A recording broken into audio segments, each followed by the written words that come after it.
आपको दिख रही है स्क्रीन? जी। ओके। बिस्मिल्लाह। तो हमने एटीपी के ऊपर खत्म किया था और हमने बात की थी एटीपी के बारे में। एटीपी का फुल फॉर्म हमने देखा था, और एटीपी का फुल फॉर्म है एडेनोसिन ट्राई फॉस्फेट। फॉस्फेट का मतलब केमिस्ट्री में भी पढ़ा हुआ है, जो फॉस्फेट ग्रुप होता है TO4 3 माइनस। ट्राई फॉस्फेट का मतलब 3 फॉस्फेट ग्रुप्स। और एडेनोसिन का मतलब adenine plus the ribose sugar, जिसको मिला के एडेनोसिन कहते हैं।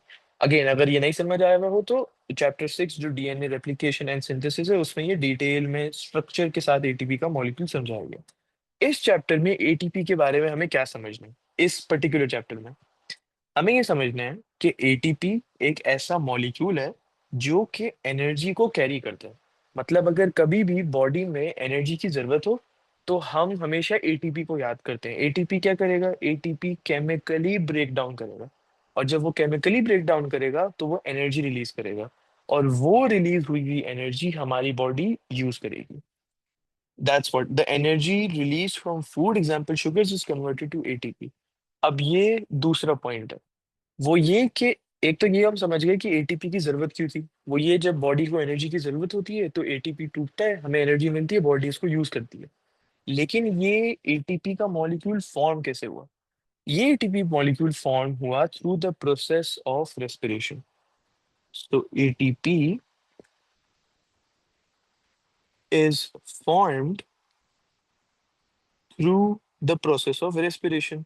और पिछली क्लास में अगर आपको याद हो, respiration was one of the main functions of the mitochondria. ये रहा एरोबिक रेस्पिरेशन।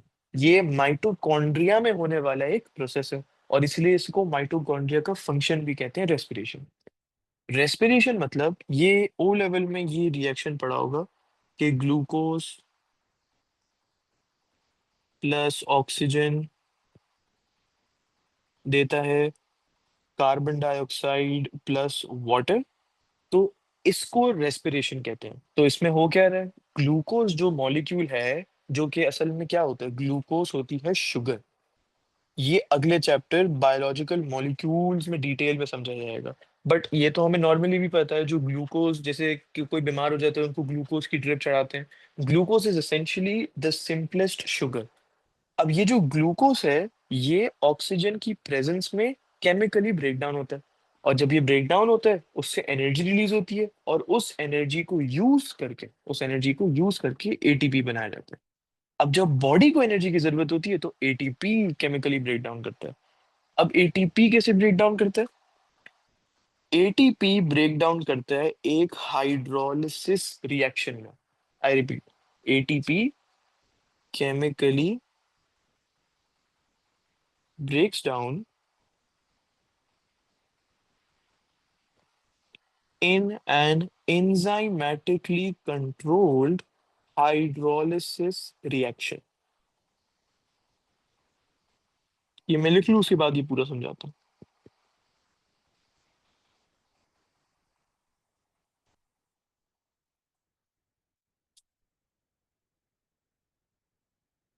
सबसे पहले तो ये जो वर्ड यहाँ पे लिखा हुआ है हाइड्रोलिसिस, इसको समझते हैं, बाकी चीजों को बाद में समझेंगे।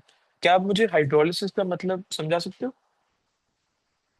हाइड्रोलिसिस का मतलब ये होगा कि कोई भी सब्सटेंस को तोड़ने के लिए मतलब break down of a substance using water.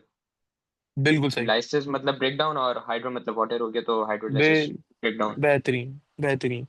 तो this is the breakdown of a substance using water. और ये बिल्कुल सही है, आप वर्ड्स को तोड़ के भी याद रख सकते हो, मैं यही बताने वाला था। तो the breakdown of a substance using water.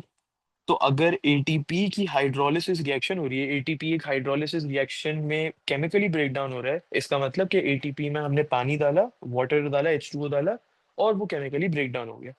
अब इस सेंटेंस में दो और वर्ड्स लिखे हुए हैं, वो है एंजाइमेटिकली कंट्रोल्ड। जब ये वर्ड दिमाग में आता है, जब ये वर्ड आप सुनते हो तो आपके दिमाग में सबसे पहला वर्ड क्या आता है? एंजाइमेटिकली कंट्रोल्ड जब आप सुनते हो।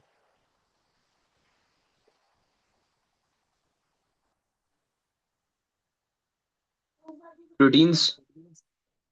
बिल्कुल, that's another answer, that's a good answer. क्योंकि जब आप सुनते हो ना enzymatically controlled, that simply means कि जो एंजाइम्स हैं वो उस रिएक्शन को कंट्रोल कर रहे हैं, सिंपल।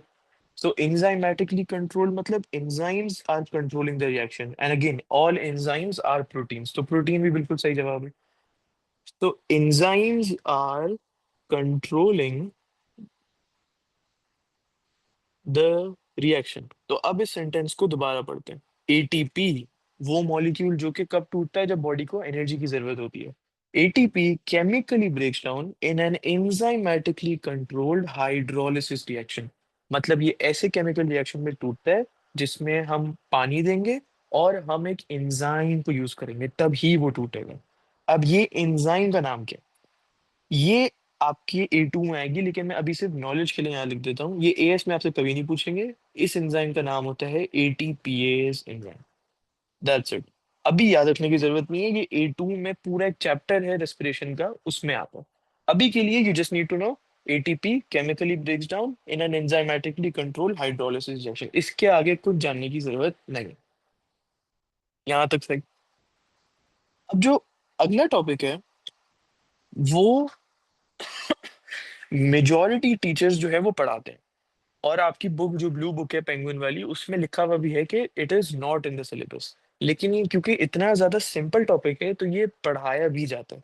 ये मैक्सिमम मैक्सिमम 4 से 5 मिनट का कंसेप्ट है, और ये बहुत ज्यादा सिंपल कंसेप्ट है।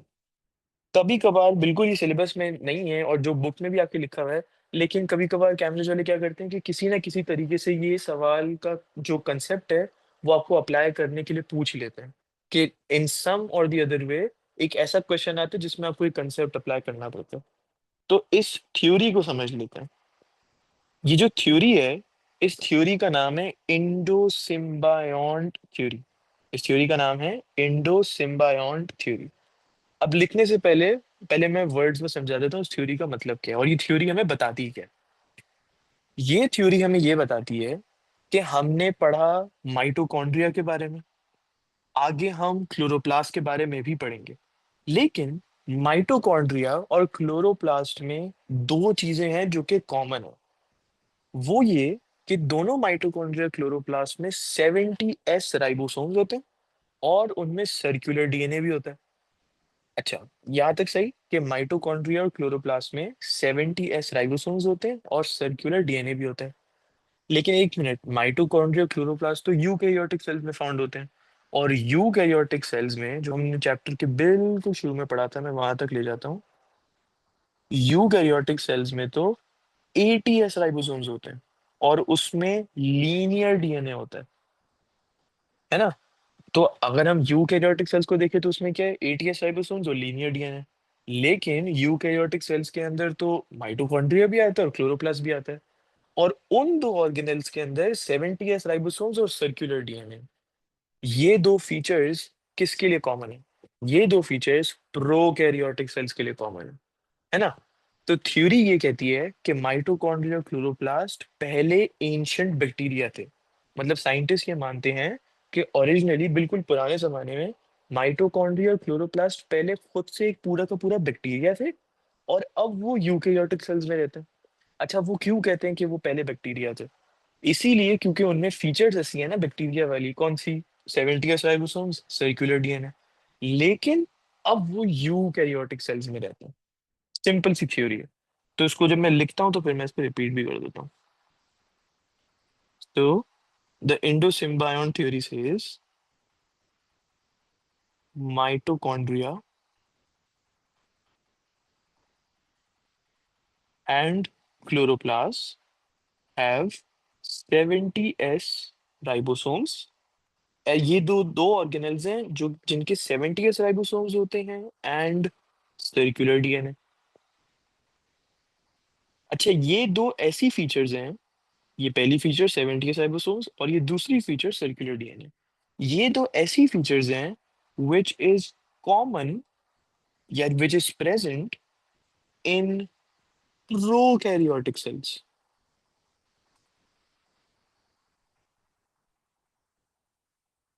However,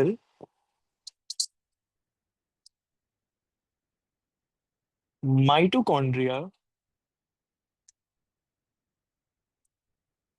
and chloroplasts are found in eukaryotic cells। तो इनमें जो फीचर्स हैं वो तो प्रोकैरियोटिक सेल्स वाली हैं, लेकिन ये पाए कहाँ जाते हैं, ये पाए जाते हैं यूकैरियोटिक सेल्स में। तो साइंटिस्ट ने ये थ्योरी बनाई कि माइटोकॉन्ड्रिया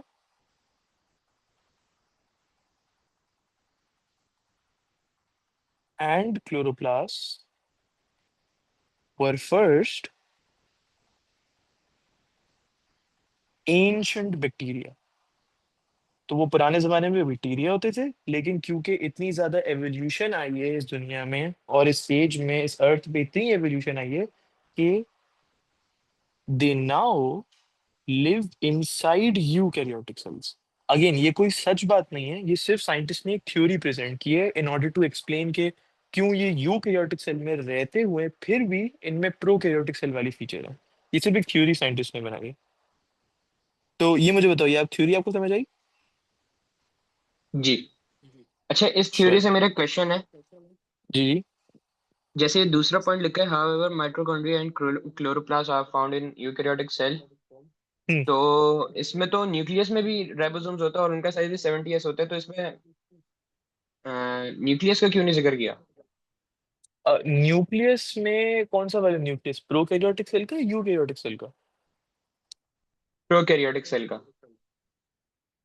अगर प्रोकैरियोटिक सेल्स में जो राइबोसोम्स देखें, एक मिनट ये वापस यहाँ प्रोकैरियोटिक सेल्स में आ जाते हैं, एक सेकंड। हाँ, प्रोकैरियोटिक सेल्स में 70s राइबोसोम्स साइटोप्लाज्म में होते हैं। और उसी के साथ साथ अगर हम पुराने जमाने में जाएं तो उसमें माइटोकॉन्ड्रिया और क्लोरोप्लास्ट के अंदर 70s राइबोसोम्स होते हैं। लेकिन अब ये माइटोकॉन्ड्रिया और क्लोरोप्लास्ट यूकैरियोटिक में रहते हैं, और यूकैरियोटिक में दो तरीके के जगहों पर राइबोसोम्स होते हैं। कहाँ पे? एक साइटोप्लाज्म में और एक एंडोप्लाज्मिक रेटिकुलम पे, और वो एटीएस होते हैं। लेकिन माइटोकॉन्ड्रिया क्लोरोप्लास्ट के अंदर अगर हम देखें तो उसमें दोनों में 70s होता है।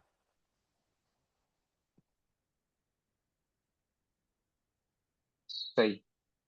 अच्छा, और ये जो पार्ट लिखा है ना, ये prokaryotic cells have 70s ribosomes, तो ये वो वाले राइबोसोम्स है जो कि साइटोप्लाज्म में प्रेजेंट है, क्योंकि प्रोकैरियोटिक सेल में तो कोई मेम्ब्रेन बाउंड ऑर्गेनेल होता ही नहीं है ना।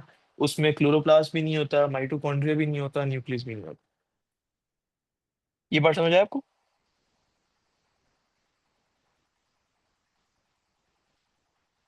अच्छा, यूकैरियोटिक सेल के जो न्यूक्लियस होता है, मैंने गलत क्वेश्चन पूछा था, मैं प्रोकैरियोटिक जो है वो यूकैरियोटिक समझा। हाँ, नहीं नहीं, कोई यूकैरियोटिक मसला नहीं सेल है। के न्यूक्लियस में, यूकैरियोटिक सेल में 70s राइबोसोम्स नहीं होते?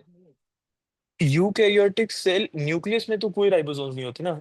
राइबोसोम्स होते हैं दो जगह पे यूकैरियोटिक सेल्स में, एक तो होते हैं साइटोप्लाज्म में और दूसरा एंडोप्लाज्मिक रेटिकुलम के सिस्टर्न पे। बस ये दो जगह पे राइबोसोम्स होते हैं, वो भी एटीएस वाले।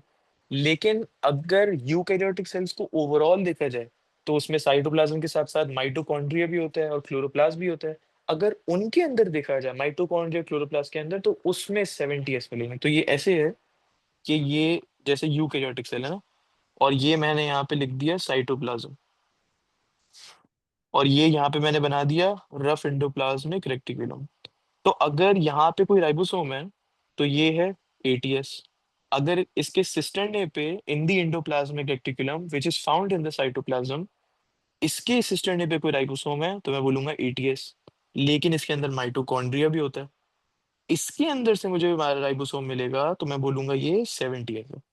और अगर क्लोरोप्लास्ट मिलेगा, उसके अंदर राइबोसोम मिलेगा, तो मैं कहूंगा ये वाला भी 70s है।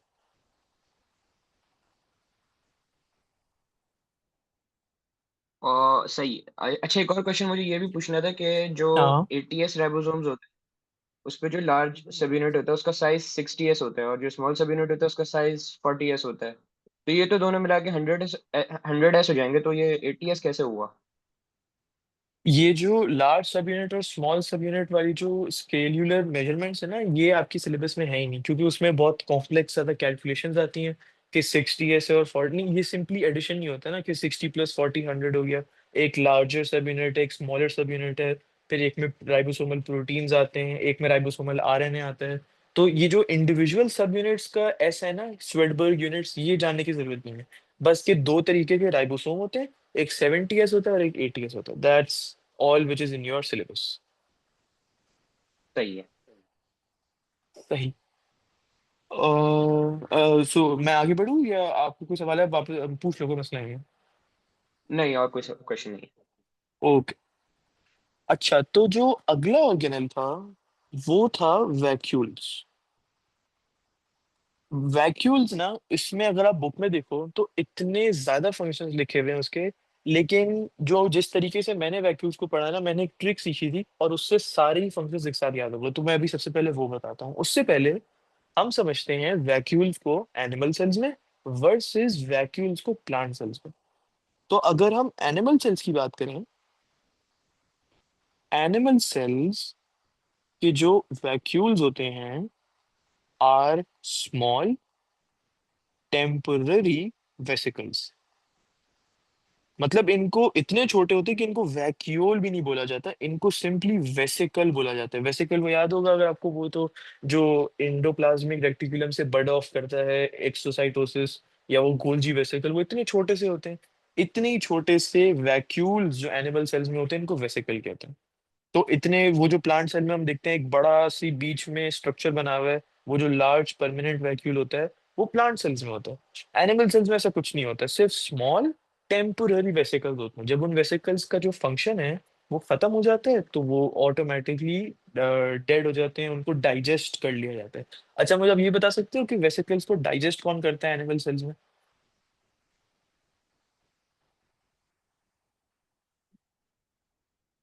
वेसिकल को डाइजेस्ट कौन करता है? जी। एक हमने ऑर्गेनल पढ़ा था डाइजेशन के हवाले से। लाइसोसोम। बेहतरीन, यस। लाइसोसोम्स होते हैं जो वेसिकल्स को डाइजेस्ट करते हैं, इसीलिए यहाँ पे लिखा हुआ है टेम्पोररी। क्योंकि ये जब इनका काम खत्म हो जाता है तो लाइसोसोम्स आते हैं, इनको डाइजेस्ट कर लेते हैं, and then process life processes बढ़ते जाते हैं, फिर से वेसिकल बनते हैं, फिर से उनका काम खत्म होता है, फिर से लाइसोसोम उनको डाइजेस्ट कर लेते हैं। अच्छा, जब हम प्लांट सेल्स में आते हैं, तो जो plant cells have large permanent vacuoles. अब ये ऐसे वैक्यूल्स नहीं है जिनका फंक्शन खत्म हो और ये डेड हो जाए, नहीं, ये परमानेंट, हर हर प्लांट सेल में एक लार्ज परमानेंट वैक्यूल आपको मिलेगा ही मिलेगा। अब हम ये जो प्लांट सेल में लार्ज परमानेंट वैक्यूल है, इसके फंक्शंस देखते हैं। अब फंक्शंस तो आपकी बुक में बहुत सारे लिखे हुए हैं। एक ट्रिक जिससे सारे फंक्शंस याद हो जाएंगे किसके, of the large permanent vacuole of the plant cells, आपको एक वर्ड याद रखना है, पेसोमो। PSOMO। पेसोमो का मतलब क्या है? ये एक वो है, एक्रोनिम कह सकते हैं इसे। तो मैं यहाँ पे दूर दूर करके लिख देता हूँ, PESOMO। पी से आता है पिगमेंट्स। इसका मतलब कि जो लार्ज परमानेंट वैक्यूल है उसमें पिगमेंट्स प्रेजेंट होते हैं। इन पिगमेंट्स का एक स्पेशल नाम होता है, वो नाम है एंथोसायनिन्स। ये नाम आपको याद रखना जरूरी है, ये मार्किंग स्कीम से अक्सर बोल्ड किया हुआ होता है। तो जो पिगमेंट का नाम है जो कि वैक्यूल्स में प्रेजेंट है, उनका नाम है एंथोसायनिन्स। ई का मतलब क्या है यहाँ पे? ई का मतलब है एंजाइम्स। हमने ये पढ़ा था जब हम लाइसोसोम्स के बारे में पढ़ रहे थे, कि एनिमल सेल्स में तो वो छोटे छोटे होते हैं ना वेसिकल्स, स्फीयर शेप के, उन्हें हम लाइसोसोम कहते हैं। लेकिन प्लांट सेल्स में क्या होता है, जो वैक्यूल होता है लार्ज परमानेंट वाला, that acts as the lysosome. वो लाइसोसोम का फंक्शन कर रहा होता है प्लांट सेल्स में। तो ई एंजाइम्स यहाँ पे आते हैं कि वो लाइसोसोम की तरह काम करने में वैक्यूल को मदद करते हैं। एस का मतलब क्या है? एस का मतलब है स्टार्च ग्रैन्यूल्स। जब प्लांट सेल में फोटोसिंथेसिस का प्रोसेस होता है ना, तो ये फोटोसिंथेसिस के प्रोसेस में क्या बनता है, ग्लूकोज बनता है। और glucose is stored in the form of starch in plant sales. तो मैं यहाँ पे लिख देता हूँ starch granules, this is the storage carbohydrate in plant sales. This is the storage carbohydrate in plant sales. अब प्लांट सेल्स में glucose बनता है, वो भी कार्बोहाइड्रेट है, स्टार्च भी कार्बोहाइड्रेट है। लेकिन ये ग्लूकोज स्टोर किसकी फॉर्म में होता है? ये ग्लूकोज स्टार्च की फॉर्म में स्टोर होता है। किसमें? वैक्यूल्स में। So starch is the storage carbohydrate in plant cells. अब कुछ बच्चे ये सोचते हैं कि हम ग्लूकोज को डायरेक्टली क्यों नहीं स्टोर कर सकते। वो इसलिए क्योंकि ग्लूकोज एसिडिक होता है, ये ओ लेवल में भी पढ़ा था। ग्लूकोज एसिडिक होता है, वो पीएच कम कर देगा वैक्यूल की, जिसकी वजह से उसको हम स्टोर नहीं कर सकते, वो बहुत सारे रिएक्शंस को खराब कर देगा। इसीलिए पहले ग्लूकोज को स्टार्च में कन्वर्ट करते हैं और उस स्टार्च को स्टोर किया जाता है। अच्छा, अब ये ओ का मतलब क्या है? ओ का मतलब है ऑर्गेनिक मॉलिक्यूल्स। इसकी कोई एक्सप्लेनेशन नहीं है, जस्ट ओ से याद रखना है कि ऑर्गेनिक मॉलिक्यूल्स वैक्यूल में स्टोर होते हैं। Organic molecules are those molecules जो कि बॉड जो प्लांट सेल्स हैं वो खुद बनाते हैं। एम से आता है मिनरल सॉल्ट्स, और जो आखिरी ओ है उससे आता है ऑक्सीजन। तो वैक्यूल में क्या याद रखने की चीज है? एनिमल सेल के वैक्यूल स्मॉल होते हैं, टेम्पररी होते हैं। प्लांट सेल के जो वैक्यूल्स होते हैं वो लार्ज होते हैं और परमानेंट होते हैं। प्लांट सेल के वैक्यूल्स का फंक्शन टेसोमो, पिगमेंट्स, एंजाइम्स, स्टार्च को स्टोर करना, ऑक्सीजन को स्टोर करना, organic molecules and mineral salts को स्टोर करना। अच्छा, अब जो अगला ऑर्गेनल है वो है chloroplast. Again, this is an organelle which is present in only plant cells. ये एनिमल सेल्स में तो होता नहीं है, क्योंकि एनिमल सेल्स फोटोसिंथेसिस करते नहीं है, तो उनमें क्लोरोप्लास्ट की जरूरत नहीं होती। तो chloroplast is only found in plant sales. अब जैसे मैंने यहाँ पे माइटोकॉन्ड्रिया का स्ट्रक्चर बनाया था ना, अब थोड़ा सा क्लोरोप्लास्ट का स्ट्रक्चर देख लेता हूँ। यहाँ पे मैं कोशिश करता हूँ बनाने की क्लोरोप्लास्ट का स्ट्रक्चर। ओके। अच्छा, हमने तीन डबल मेम्ब्रेन ऑर्गेनेल्स के बारे में पढ़ा था। सबसे पहला माइटोकॉन्ड्रिया, दूसरा न्यूक्लियस, तीसरा क्लोरोप्लास्ट। तो सबसे पहले तो हमें ऑलरेडी ये पता है बिफोर वी स्टडी क्लोरोप्लास्ट कि this is a double membrane bound organelle. तो इसको हम कहेंगे क्लोरोप्लास्ट एनवेलप। ये जो दो एक साथ हैं मेम्ब्रेन्स, क्योंकि डबल मेम्ब्रेन है तो इसको एनवेलप बोलते हैं। जैसे न्यूक्लियस में हम बोलते थे न्यूक्लियर एनवेलप या माइटोकॉन्ड्रियल एनवेलप, तो ये क्लोरोप्लास्ट एनवेलप है। अच्छा, इसको जब माइटोकॉन्ड्रिया से आप कंपेयर करोगे ना, दिमाग में माइटोकॉन्ड्रिया लाओगे तो वो याद रखना बहुत इजी हो जाएगा। माइटोकॉन्ड्रिया में फ्लूइड पार्ट को हम क्या कहते थे? मैट्रिक्स। यहाँ पे फ्लूइड पार्ट को हम कहते हैं स्ट्रोमा। ये अंदर की तरफ फ्लूइड पार्ट होता है जिसे कहते हैं स्ट्रोमा, STROMA। तो जो स्ट्रोमा है, दिस इज द फ्लूइड और the watery fluid part present in the chloroplast. अगर आप एक पूरे सेल को देखो तो फ्लूइड पार्ट क्या होगा? साइटोप्लाज्म। माइटोकॉन्ड्रिया के अंदर जूम इन करो तो फ्लूइड पार्ट होगा मैट्रिक्स। क्लोरोप्लास्ट के अंदर जूम इन करो तो वाटरी पार्ट होगा stroma. This is the watery fluid in chloroplast. Chloroplast के अंदर कुछ और चीजें भी फाउंड होती हैं। क्लोरोप्लास्ट के अंदर ऐसी कुछ चीजें फाउंड होती हैं, इस तरीके के स्ट्रक्चर्स को। इस तरीके के स्ट्रक्चर्स को हम कहते हैं लमेले। LAMELLAE, लमेले। अब इसमें एक और चीज भी होती है क्लोरोप्लास्ट के अंदर, वो होती है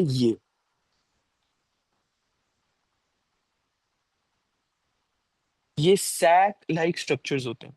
क्या होते हैं? Sac like structures. जैसे हमने गोल्जी बॉडी के बारे में पढ़ा था ना, चलो उसमें तो सिस्टर नहीं होता है, ये कंप्लीटली डिफरेंट चीज है, लेकिन ये भी बोरी की तरह होता है। लाइक जो बोरी आप उठाते हो, it's a sac like structure. अब एक सिंगुलर इसमें देखना हो ना, एक सिंगुलर वाले सर्कल को, तो इसको कहते हैं थाइलकॉइड। और अगर हमें इस पूरी चीज को देखना हो, मतलब ये जो सर्कल्स एक के ऊपर एक के ऊपर एक स्टैक्ड है ना, अगर इस पूरी चीज को देखना हो तो इसको हम कहेंगे ग्राना। वापस से एक बार सारी चीजें रिपीट कर देगा। सबसे पहले तो chloroplast is a double membrane envelope, it's a double membrane structure, तो उसमें दो मेम्ब्रेन आते हैं, तो इसको कहते हैं क्लोरोप्लास्ट एनवेलप। ये हो गया पहला स्ट्रक्चर। इसके अंदर कुछ इस तरीके के स्ट्रक्चर्स होते हैं, इन्हें हम लेमेले कहते हैं। Lamellae are simply membranes running in, मैं एक एक चीजों को एक्सप्लेन करूंगा, अभी सिर्फ मैं लिस्ट डाउन कर रहा हूँ। तो लेमेले क्या होते हैं? These are simply membranes running throughout the stroma. और स्ट्रोमा क्या होता है? जो तीसरा स्ट्रक्चर है, it is the watery part of the chloroplast. अब क्लोरोप्लास्ट के अंदर एक चीज होती है, सैक। ये जो सैक्स होते हैं, एक इंडिविजुअल सर्कल को मैं देख रहा हूँ जिसे सैक कहा जाता है, उसे कहते हैं थाइलाकॉइड। सैक सिर्फ आपकी एक्सप्लेनेशन के लिए, लेकिन इसका जो नाम है उसे कहते हैं थाइलाकॉइड। और अगर मैंने बहुत सारे थाइलाकॉइड्स को एक के ऊपर एक के ऊपर एक स्टैक कर दिया हो, तो उसे कहते हैं एक ग्राना या ग्रैनम। ग्रैनम एक सिंगुलर है, ग्राना प्लूरल होता है। जैसे माइटोकॉन्ड्रियन सिंगुलर होता है और माइटोकॉन्ड्रिया प्लूरल होता है। अब ये लमेले क्या करते हैं? ये लमेले ग्राना, जो अलग अलग ग्राना होते हैं, इनको आपस में कनेक्ट करते हैं। This is the simple job of lamellae. अब एक एक करके हर चीज को एक्सप्लेन करते हैं। स्ट्रोमा तो हमने एक्सप्लेन कर दिया। It is the watery fluid in the chloroplast. This contains, ये आपकी चीजें आ गई याद करने वाली। This contains enzymes for light dependent stage. अब एकदम से बहुत सारे टर्मिनोलॉजीज आ गई होंगी। नॉर्मली ये होता है जब क्लोरोप्लास्ट पढ़ रहे होते हैं, क्योंकि इसमें बहुत ज्यादा नई नई चीजें आती हैं। अब इस सेंटेंस में भी एक नई चीज है, और वो है ये लाइट डिपेंडेंट स्टेज। इसको हम आगे जाके एक्सप्लेन करते हैं, अभी के लिए मैंने सिर्फ हाईलाइट कर दिया।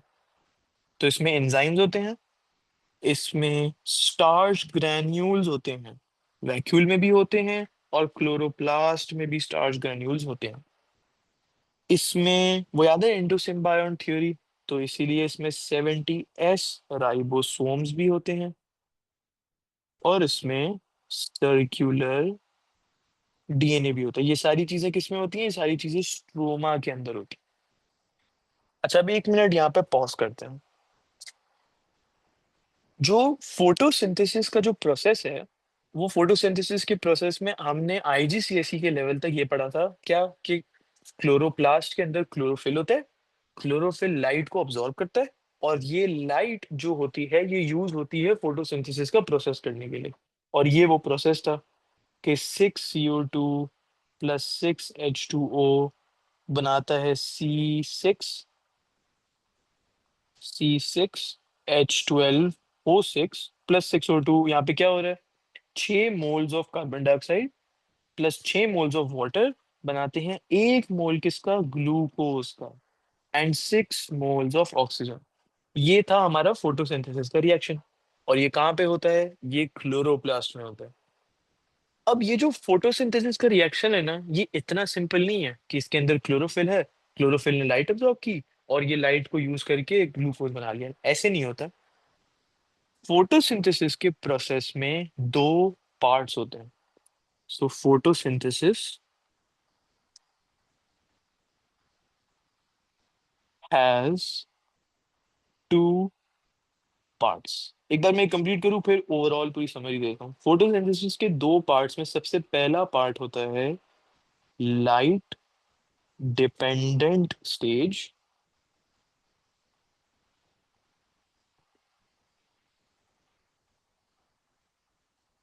और जो दूसरा पार्ट होता है वो होता है light independent stage.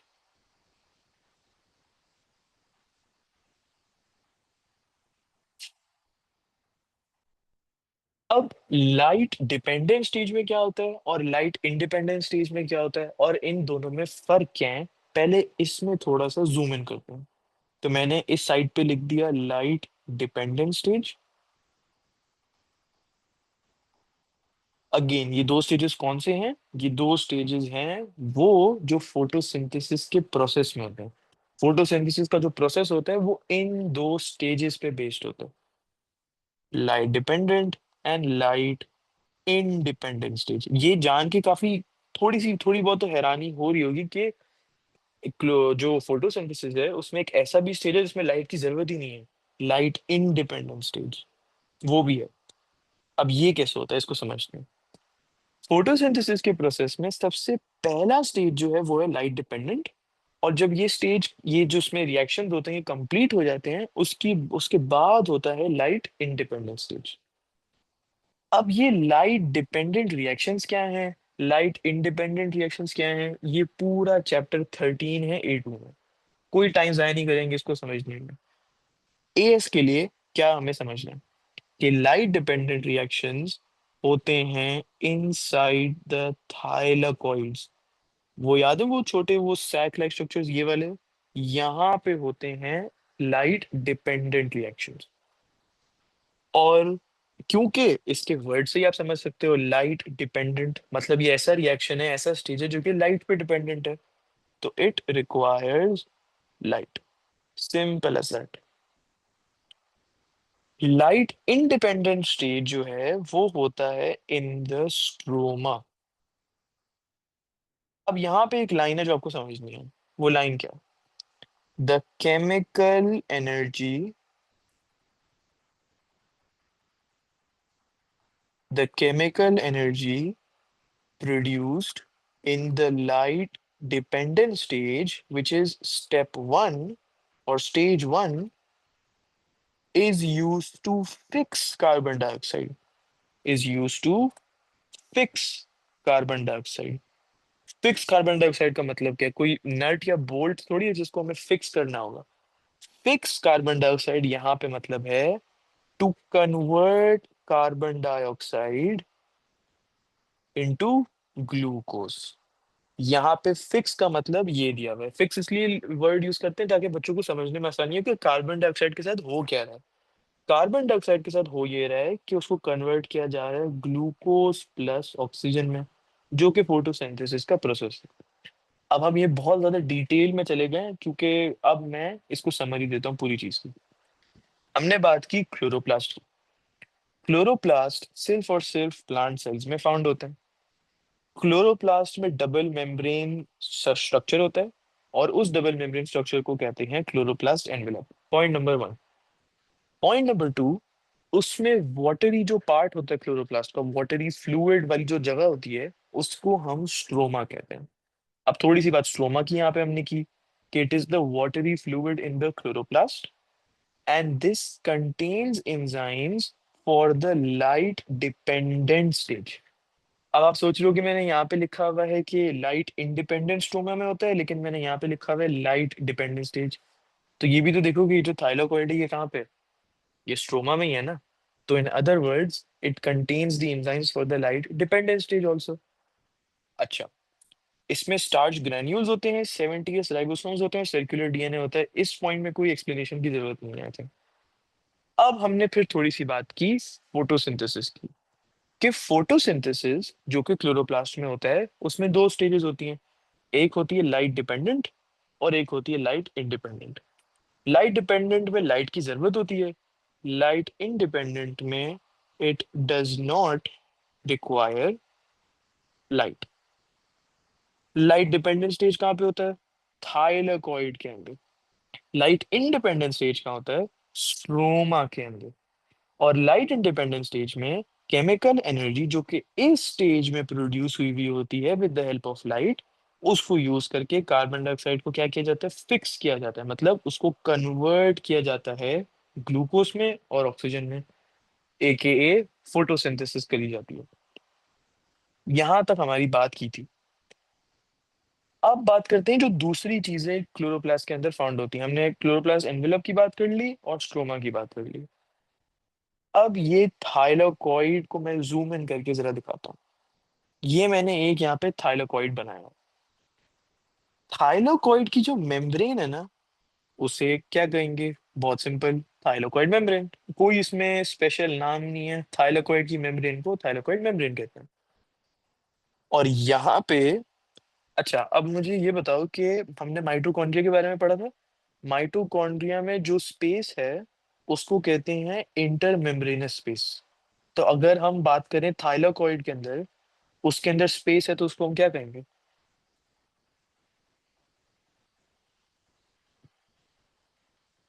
Inter membranes नहीं, स्पेस। इसमें जो नेम्स है ना वो बहुत ज्यादा सिंपल है। इसको कहेंगे थाइलाकॉइड स्पेस। क्योंकि ऐसे ओ देखो ना कि सही। माइटोकॉन्ड्रिया में तो दो मेम्ब्रेन्स के बीच में, यहाँ पे तो एक ही मेम्ब्रेन है, थाइलाकॉइड मेम्ब्रेन। तो इसको कहेंगे थाइलाकॉइड स्पेस। और थाइलाकॉइड स्पेस में क्या होता है, light dependent stage.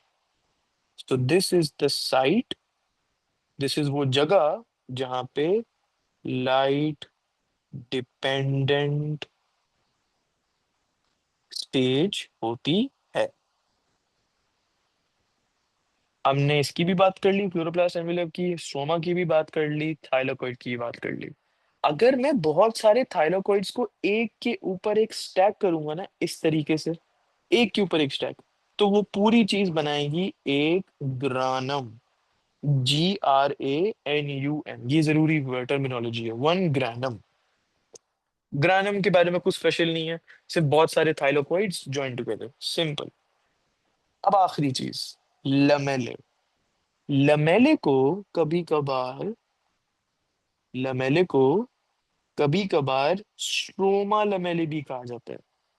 ऑब्वियस सी बात है, क्यों? क्योंकि ये स्ट्रोमा के अंदर प्रेजेंट होता है। तो या तो आप लमेले भी कह सकते हो, जो आपको आसान लगे, लमेले कह लो या इसको स्ट्रोमा लमेले कह लो। अब इसका फंक्शन क्या है? इसका फंक्शन है रनिंग थ्रू द स्ट्रोमा। सबसे पहले तो बताते हैं ना, थोड़ी सी इंट्रोडक्शन देते हैं कि ये लमेले है क्या। तो इट इज रनिंग, मतलब ये प्रेजेंट है। रनिंग का मतलब यहाँ पे सिर्फ है कि प्रेजेंट है। तो running through the stroma, it is responsible for joining the granum together. It is responsible for joining the grana together. बस ये एक ही फंक्शन है लमेले का। तो हमने लमेले वाला पार्ट भी क्लियर कर लिया। अब लेट मी सी कि क्लोरोप्लास्ट में कोई और चीज है या नहीं है। हाँ, ये जो सर्कुलर डीएनए वाला पार्ट था और राइबोसोम्स, ये मैं ड्रॉ करना भूल गया। तो ये 70S राइबोसोम्स और ये आ गया सर्कुलर डीएनए। क्लोरोप्लास्ट के उसमें से कोई सवाल है तो मुझसे आप पूछो, ये क्लोरोप्लास्ट यहाँ पे कंप्लीट हो गया। मुझे थाइलाकॉइड और ग्रेना के बीच में डिफरेंस देखना है। मतलब थाइलाकॉइड मेम्ब्रेन को कहते हैं, या फिर थाइलाकॉइड एक जैसे उसमें एक सर्कल बना हुआ है तो उसको थाइलाकॉइड कहते हैं। हाँ, तो अगर हम जैसे ये जो मैंने चीज बनाई है यहाँ पे, इसको, ये पूरी चीज को कहते हैं वन थाइलाकॉइड, मतलब ये एक थाइलाकॉइड है। अब एक थाइलाकॉइड के अगर आप स्ट्रक्चर्स को एक्सप्लोर करोगे ना, तो यहाँ पे होगा थाइलाकॉइड मेम्ब्रेन, और फिर उसके अंदर होगा थाइलाकॉइड स्पेस। और अगर मैंने बहुत सारे थाइलाकॉइड्स को एक के ऊपर एक के ऊपर एक स्टैक कर दिया हो इस तरीके से, तो ये पूरी चीज बनाती है एक ग्रैनम। तो अगर कोई पूछे कि ग्रैनम का मेम्ब्रेन क्या होगा, तो भाई ग्रैनम बनता किससे? What is granum actually? Granum is many thylakoid stack together. तो ग्रैनम का membrane is the thylakoid membrane. यही चीज, यही हुआ ना ग्रैनम का मेम्ब्रेन, तो ये होगा थाइलाकॉइड का membrane. It's the same thing. और ग्रेनम और ग्रेना दोनों एक ही चीज है? ग्रैनम इज सिंगुलर और ग्राना प्लूरल होता है, जैसे माइटोकॉन्ड्रियन सिंगुलर और माइटोकॉन्ड्रिया प्लूरल होता है। सही है। सही। तो यहाँ पे हमारा क्लोरोप्लास्ट का कंप्लीट हो गया। जब आप A2 में जाओगे ना, तो उसमें यहाँ पे पूरे पूरे रिएक्शन होते हैं कि लाइट डिपेंडेंट स्टेज में क्या होता है, लाइट इंडिपेंडेंट स्टेज में क्या होता है। लेकिन अभी के लिए सिर्फ ये समझना कि लाइट डिपेंडेंट थाइलाकॉइड में होता है, लाइट इंडिपेंडेंट स्ट्रोमा में होता है, लाइट डिपेंडेंट पहले होता है, इंडिपेंडेंट बाद में होता है। और इंडिपेंडेंट में जो केमिकल एनर्जी प्रोड्यूस हुई है पहले स्टेज में, उसको यूज किया जाता है कार्बन डाइऑक्साइड को कन्वर्ट करने के लिए into glucose plus oxygen. That is it. Okay. अगला ऑर्गेनेल इज सेल वॉल्स। मैंने कहा था जब हम पेप्टिडोग्लाइकन के बारे में पढ़ रहे थे बैक्टीरियल सेल में, कि ये सेल वॉल में ज्यादा डिस्कस होगा। ये अभी नहीं डिस्कस होगा, बैक्टीरिया के वक्त डिस्कस होगा, लेकिन सेल वॉल को हम ओवरऑल देख लेते हैं। अगर हम प्लांट सेल्स में, कलर चेंज कर देते हैं, अगर हम प्लांट सेल्स में सेल वॉल की बात करें, क्योंकि एनिमल सेल्स में तो सेल वॉल नहीं होता। In plant cells, cell wall is made of cellulose. Plant cell में सेल वॉल सेल्यूलोज से बनता है। अब हमने दो तरीके के डिविजन्स पढ़े थे। डिविजन्स मतलब कि लेट्स से मेरे पास एक सेल है, अब उस सेल से मुझे दो सेल बनाने हैं। तो ये किस तरीके से होगा, इसे डिवीजन कहते हैं ना, डिवीजन ऑफ सेल्स। तो हमने दो तरीके के डिवीजन पढ़े थे। पहला डिवीजन था माइटोसिस और दूसरा डिवीजन था माइयोसिस। अगेन आईजीसीएसई का टॉपिक है। माइटोसिस होता है डिवीजन और cell division giving rise to genetically identical cells. इसको मैं ड्राइंग के जरिए समझाता हूँ, पहले मैं लिख देता हूँ।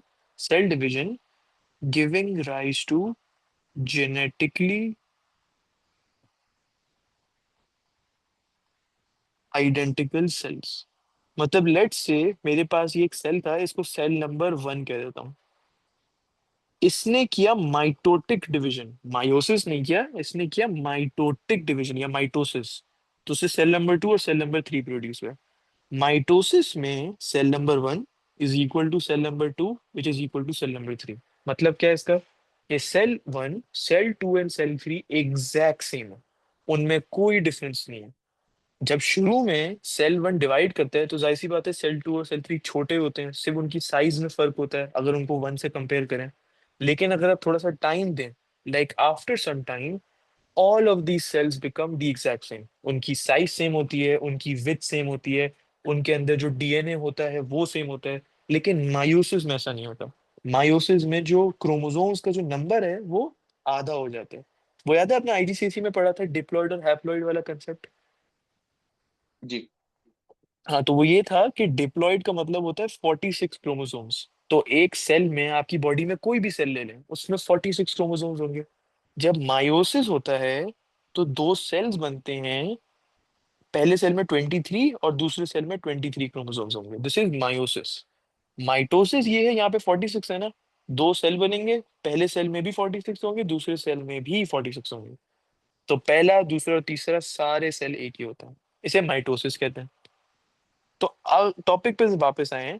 तो it is in plant cells the cell wall is made of cellulose, and after the cell wall और after the cell, after the cell undergoes mitotic division, मतलब सेल का माइटोसिस का प्रोसेस होता है।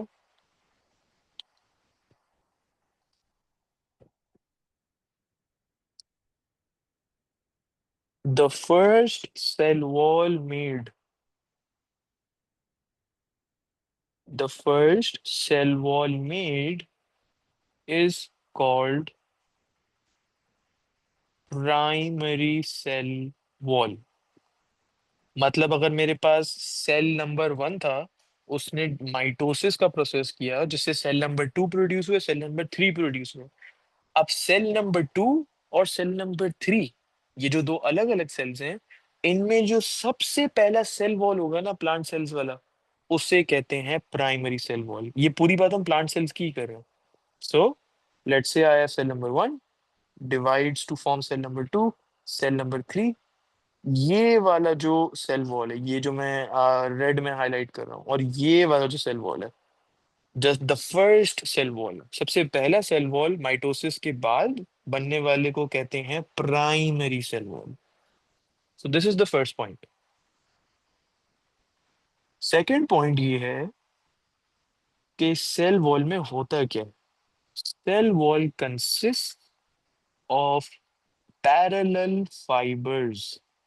Cell wall consist of parallel fibres of, अब इसमें तीन चीजें आती हैं, cellulose plus pectin plus hemi cellulose. सबसे ज्यादा क्वांटिटी में प्लांट सेल्स की जो सेल वॉल में होता है वो होता है सेलुलोज। पेक्टिन और हेमी सेलुलोज सेलुलोज के तरीके के मटेरियल है। इन एक के तो नाम भी बिल्कुल देखो सेम है, सेलुलोज और हेमी सेलुलोज। लेकिन मेजोरिटी सेलुलोज होता है, उसको जब ज्वाइन किया जाए पेक्टिन और हेमी सेलुलोज के साथ तो पूरा का पूरा सेल वॉल बन जाता है। इसमें एक और वर्ड भी लिखा हुआ है, पैरेलल फाइबर्स। इसका क्या मतलब है, इसका मतलब कि ये फाइबर इस तरीके से, एक ऐसा एक ऐसा एक ऐसा, मतलब ये जो सारे फाइबर्स हैं ये एक दूसरे के पैरेलल हैं। Sorry, 1 second. एक मिनट में देखो।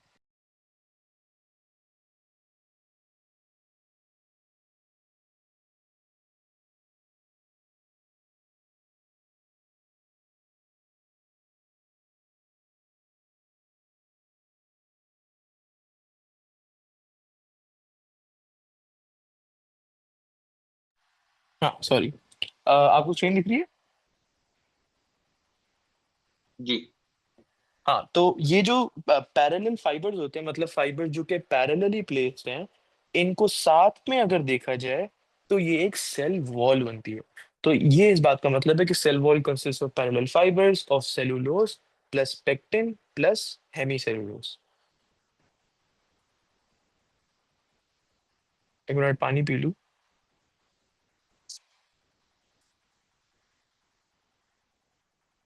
Okay, next. Cell wall is a rigid structure. अब मुझे मुझे भी फीलिंग आ रही है थोड़ी सी कि पॉइंट्स आपको थोड़े से बोरिंग लग रहे होंगे, लेकिन अगेन ये वो पॉइंट्स हैं कि सवाल आपको वो देगा, define the features of cell wall, 4 marks. तो ये सारे पॉइंट्स आपको लिखने होंगे। तो it is a rigid structure. और ये कितना रिजिड है इसकी एक्सटेंट अभी समझते हैं। ये इतना ज्यादा रिजिड है कि जब ऑस्मोसिस का प्रोसेस हो रहा होता है तो प्लाज्मोलिसिस होता है। इसको देखते हैं। मेरे पास यहाँ पे एक प्लांट सेल है। ये रहा एक प्लांट सेल। और प्लांट सेल को मैंने एक कंटेनर में रखा है, राइट। ये मैं इसको लेबल कर देता हूँ एज प्लांट सेल। अब ऑस्मोसिस के बारे में हमने थोड़ा बहुत इंफॉर्मेशन है ओ लेवल से। तो लेट्स से इस पर्टिकुलर सिचुएशन में ये प्लांट सेल का हाई वाटर पोटेंशियल है। W.P मतलब वाटर पोटेंशियल। और ये प्लांट सेल को जिस लिक्विड में रखा हुआ है ना, जो ये यहाँ पे कंटेनर में है, इस कंटेनर का लो वाटर पोटेंशियल है। तो हमें ऑस्मोसिस तो पता है क्या होती है। From high water potential to low water potential, water moves through the semi permeable membrane, जो कि प्लांट सेल का है। तो ऑस्मोसिस क्या होता है? ऑस्मोसिस होता है the movement of water through semi permeable membrane,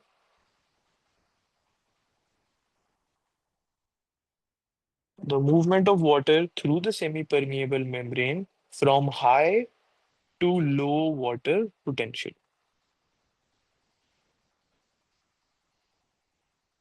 तो अब जब पानी प्लांट सेल के बाहर जाएगा, जब पानी प्लांट सेल के बाहर जाएगा, तो प्लांट सेल क्या करेगा? श्रिंक होना शुरू हो जाएगा, क्योंकि जाहिर सी बात है किसी भी चीज में से आप पानी निकालो किसी सेल में से तो वो श्रिंक होना शुरू हो जाता है। तो इन दिस केस, ये जो केस एग्जांपल मैंने दिया है, in this case the plant cell shrinks. अब शुरू शुरू में अगर थोड़ा सा पानी निकालो कोई मसला नहीं है, थोड़ा सा प्लांट साइज श्रिंक हो जाएगा, not that big of a problem. लेकिन अगर बहुत ज्यादा वाटर पोटेंशियल में डिफरेंस हो, इसका मतलब क्या होगा कि बहुत ज्यादा water is moving out of the cell. इसका मतलब कि प्लांट सेल बहुत श्रिंक कर जाता है।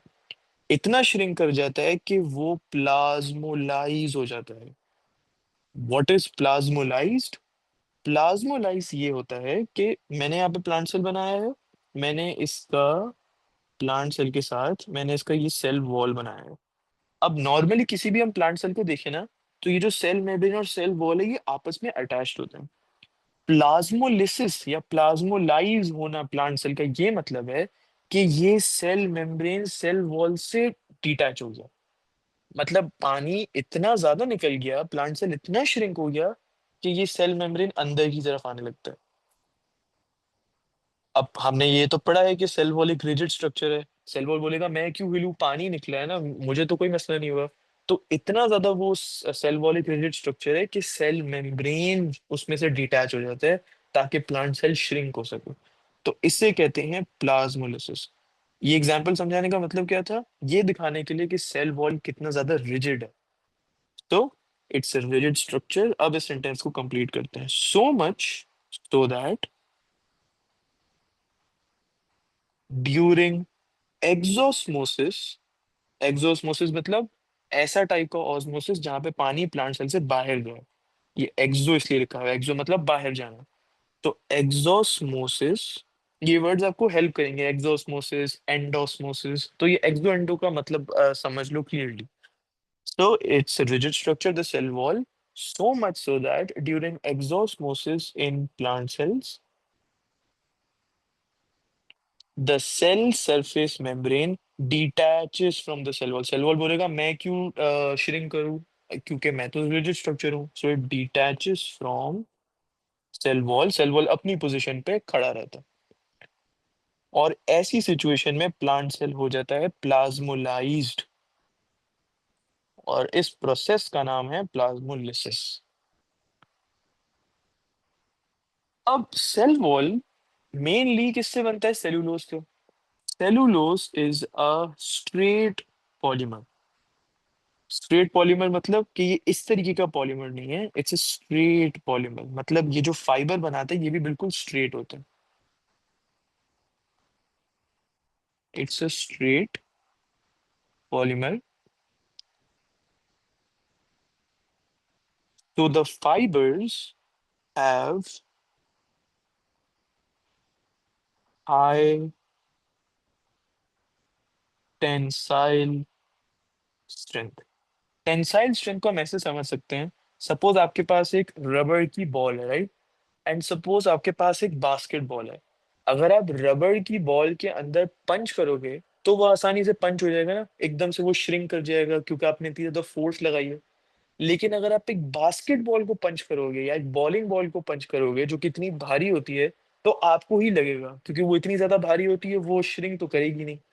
वो इसीलिए क्योंकि बास्केटबॉल की या बॉलिंग बॉल की टेंसाइल स्ट्रेंथ बहुत ज्यादा होती है।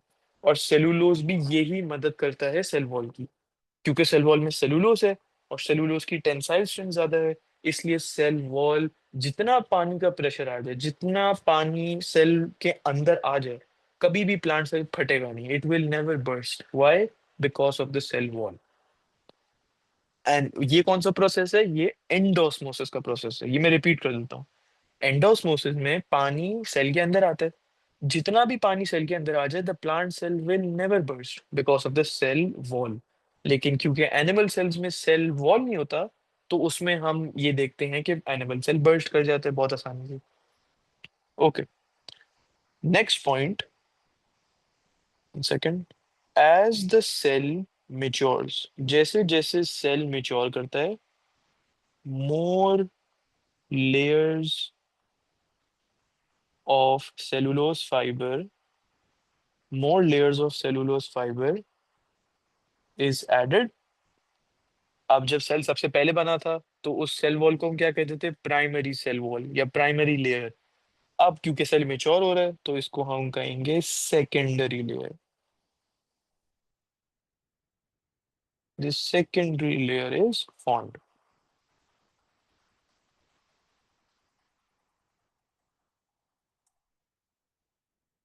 अब आज का सेल वॉल का आखिरी पॉइंट, अगली क्लास हम सेल वॉल से कंटिन्यू करेंगे। और कोई मसला नहीं है, ऑर्गेनाइज कंप्लीट नहीं कर पाए, हमारी क्लासें भी सिर्फ आई थिंक 4 ही हुई हैं बायो की। तो कोई ऐसा मसला नहीं, चैप्टर 1 है बड़ा। बाकी जो चैप्टर्स हैं, टू टू भी बड़ा है, चैप्टर 4 बहुत छोटा है, 2 क्लासों में आराम से हो जाता है वो। तो कोई मसला नहीं है, अगर हम टाइम भी लगाएं तो सिलेबस हमारा इंशाल्लाह हो जाएगा। अच्छा, आखिरी पॉइंट में क्या बता रहा था सेल वॉल की, इसका जो स्ट्रक्चर है ना, ये बहुत ज्यादा इंटरेस्टिंग है। हमने क्या बात की थी इसके स्ट्रक्चर की, कि ये किससे बनता है? सेलुलोज, पेक्टिन, हेमी सेलुलोज से। लेकिन इसमें होता क्या है? इसमें होता है पैरेलल फाइबर्स। ये फाइबर्स इन तीनों चीजों से बनते हैं ना। तो अगर मुझे किसी को ड्रॉ करके दिखाना हो कि सेलुलोज की एक लेयर के अंदर दिखाओ होता क्या है, तो उसके अंदर पैरेलल फाइबर्स होते हैं। इस चीज को मैंने कह दिया प्राइमरी लेयर। अब जो सेकेंडरी लेयर होता है ना, वो इसके परपेंडिकुलर होगा, इस तरीके से। इसे कहते हैं क्रॉस प्लाई स्ट्रक्चर। क्या कहते हैं? Cross ply structure. इस चीज को मैं सेंटेंस में लिख देता हूं। The fibres, this is important, the fibres of one layer are parallel. मतलब कि इसको मैं अलग कलर से ड्रॉ करता हूँ, एक सेकेंड। ये पहली लेयर प्राइमरी लेयर, और ये दूसरी लेयर सेकेंडरी लेयर। अगर आप देखो सिर्फ प्राइमरी, अभी सिर्फ प्राइमरी लेयर को देखो, तो प्राइमरी लेयर में सारे के सारे फाइबर्स एक दूसरे से पैरेलल है, बिल्कुल है। तो फाइबर्स ऑफ वन लेयर, अगर हम सिर्फ एक लेयर को देखें तो उसमें सारी की सारी fibres are parallel to each other. But different layers run in different directions. Different layers run in different directions and may not be parallel to each other. अब एक जगह में लिखा they are parallel to each other, एक जगह में लिखा may not be parallel. Now what does this mean?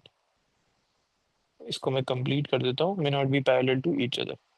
इसका मतलब क्या है? अभी सिर्फ अभी के लिए प्राइमरी सेल वॉल को देखो, ये चार चीजें ये एक दूसरे के पैरेलल है। अब सिर्फ सेकेंडरी लेयर को देखो, ये वाली तीन लाइन है, ये भी एक दूसरे के पैरेलल है। अब देखो एक लाइन को फ्रॉम द प्राइमरी लेयर और एक लाइन को फ्रॉम द सेकेंडरी लेयर, ये एक दूसरे के पैरेलल नहीं है। तो ये सेंटेंस यही बताना चाह रहा है कि अगर एक लेयर को सिर्फ देखें तो उसमें सारी fibres are parallel to each other, but if you look at two fibres from different layers they may not be parallel to each other. और ये जो स्ट्रक्चर बनता है, स्ट्रक्चर का नाम है क्रॉस प्लाई स्ट्रक्चर।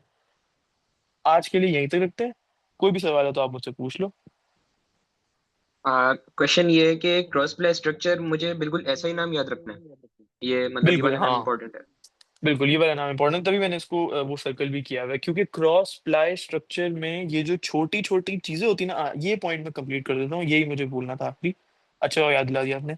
ये जो क्रॉस प्लाई स्ट्रक्चर में जो छोटे छोटे बॉक्सेस दिख रहे हैं ना आपको, this is what allows the cell wall to be fully permeable. हमने सेल मेम्ब्रेन में पढ़ा था इट इज सेलेक्टिवली परमिएबल, मतलब पार्शियली परमिएबल। लेकिन सेल वॉल फुली परमिएबल क्यों है? क्योंकि इसमें इतनी बड़ी बड़ी गैप्स हैं दो लेयर्स के बीच में। ये जो एक तो बॉक्सेस हैं, इतने बड़े बड़े गैप्स हैं, this allows the cell wall to be fully permeable. Yes. और ये वर्ड आपको उसी तरीके से याद रखना है।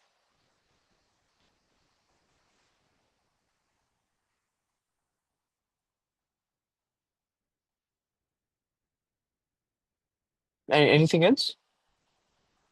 नहीं, और क्वेश्चन तो नहीं है। सही। तो कल हम, अच्छा मुझे आप ये बता दो कि कल केमिस्ट्री की क्लास करनी है या कल हम ये बायो वाला कर लें? कोई भी मसला नहीं हाँ, है, मेरे नोट सारे रेडी केमिस्ट्री के। मैं इसलिए पूछ रहा हूँ क्योंकि आपकी स्कूल कहाँ तक पहुंच गई है, अगर ज्यादा आगे पहुंच गई है तो केमिस्ट्री कर लेते हैं, कोई मसला नहीं केमिस्ट्री में हम लोगों ने तीसरा टॉपिक शुरू कर दिया है। है।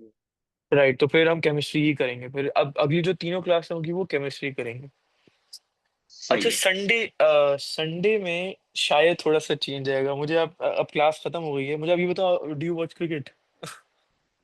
जी, वो संडे को पाकिस्तान इंडिया का मैच है, सही सही। यस बिल्कुल। तो आप मुझे बता दो कि आप कब क्योंकि आपकी स्कूल भी है शायद, वो जाहिर सी बात है ज्यादा जरूरी है पाकिस्तान इंडिया नहीं, से, तो आप। मैं वैसे स्कूल इतना इंपॉर्टेंट मतलब छुट्टी कर रहा हूँ मैं आजकल, इतनी ज्यादा स्कूल जाता नहीं, हफ्ते में 2-3 मरतबे जाता हूँ, तो सुबह भी अगर क्लास कर सकते हो तो फिर बता देगा, मैं आपको टाइमिंग क्लियर कर दूंगा। हाँ सुबह भी मैं क्लास कर सकता हूँ, संडे की कोई मसला नहीं, तो फिर आप मुझे उस हिसाब से संडे का बता देना। अगले संडे भी पाकिस्तान इंडिया ही है, तो ये दो संडे जरा जी, मसला आएगा। राइट, बस दैट वुड बी इट। तो आप मुझे संडे की रात को टाइमिंग बता दीजिएगा, या जब भी संडे को जब करना हो, सैटरडे की रात को। सही है। Okay perfect. अल्लाह हाफिज। अल्लाह हाफिज।